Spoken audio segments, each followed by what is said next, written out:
Farzandim o'xshasin Rasulullohga, masjidda yayrasin o'g'lim ovozi, shayxlarni yig'latsin bulbul navosi, Rasulim davrini eslatsin zora, Nabiy Sayyidga bolam o'xshasin.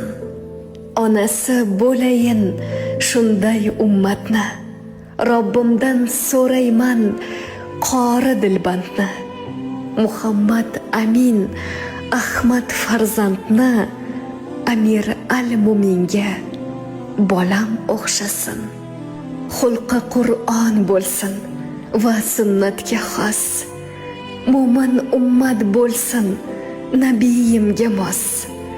Hayotda orzuyam birgina xolos, farzandim o'xshasin